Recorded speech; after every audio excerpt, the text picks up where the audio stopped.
Studying the mortal mind is tough. You can ask people how they're supposed to do it, but they don't know. You can overlook their smarts, but the tools are blunt. You can damage their smarts and watch what happens, but they do not take kindly to that. So indeed, a task as simple as the first step in reading, fetting letters on a runner, keeps scientists guessing. Now, psychologists are using artificial intelligence, or AI, to probe how our minds work.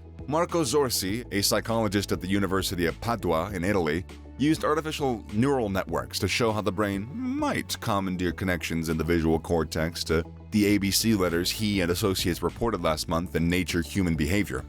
Zorzi spoke with Science about the study and his other work. Therefore, we're going to discuss whatever he found through his observatory note in detail, so stay with us till the end of the video to be all up to date and crisp and clear about the topic.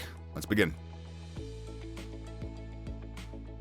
Globally, neurological disorders are on the rise, making it urgent to understand how the brain computes. Modern artificial neural networks are capable of solving complex issues, so a structure for neuroscience informed by machine learning insights might reveal important information about our own human brains and how they can misfire. Our brains perform calculations that result in our thoughts and behaviors. We likely need to comprehend how the calculations in the brain go incorrectly in order to successfully treat neurological disorders like schizophrenia or anxiety that affect our thoughts and our actions. However, comprehending neural calculation has proven to be a very challenging task. The brain's activity is frequently difficult to interpret when neuroscientists record it. The brain working modules. The integration as well as activation characteristics of actual neurons are loosely modeled by artificial neural networks, which are computational models. In the area of artificial intelligence, they have spread like wildfire. Designing the network architecture, or how the various elements of the network are interconnected, is the first step in creating artificial neural networks. And then you specify the architecture's learning objective, like learn to anticipate what you will see next. The network is then instructed to make changes based on the data that it receives by means of a rule that you define. You omit, however, describing the specifics of how each neuron in the network is going to operate. The network will decide how each nerve cell should behave in order to complete the task in the most effective way possible, both on an adaptive timescale and at the timescale of a person learning during their lifetime. It is thought that the rate of development is likely the result of a similar process.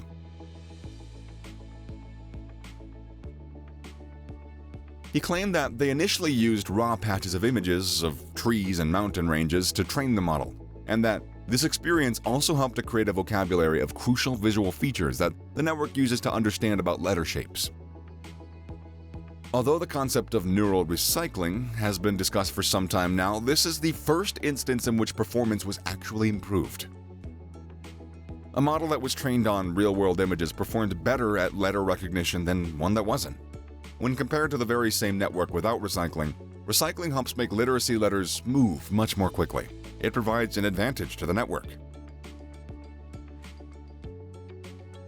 Unsupervised literacy is used. We feed the neural network unmarked images of the alphabet after learning methodologies on the raw images.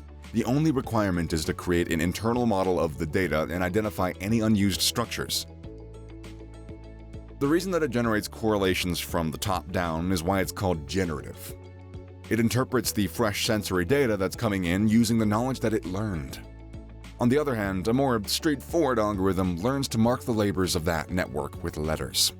This one uses supervised literacy, meaning that we can tell it when something is correct or incorrect. With supervised literacy, you're going to assume that each literacy activity is going to have a teacher providing the appropriate marker. Consider how human beings learn. This occurs incredibly infrequently. Contrary to unsupervised literacy, which takes a top-down approach, monitored literacy takes a bottom-up, feed-forward approach. The brain has numerous feedback connections. Perhaps one of the most intriguing discoveries in neuroimaging over in the past 20 years or so is that the brain exerts itself naturally. It isn't produced by stimulants that are sensitive. Only by pushing high-layer neurons to their limits and spreading that effort through the network can natural exertion occur. In fact, it fits the definition of featuring or imaging. Top-down feedback results in an explanation of the input when combined with sensitive effort. As an example, if a written word is partially blocked, collectors' additions can fill in the gaps based on what they would expect. Unsupervised literacy also has the benefit of not tying knowledge into a particular task because there isn't one. Using the knowledge from this advanced position, learning a new task is simple. An example is how understanding what figures mean can later be applied to understanding computation. A portion of the network that has been trained on natural images reported that images of real letters still made it more responsive than images of artificial bones.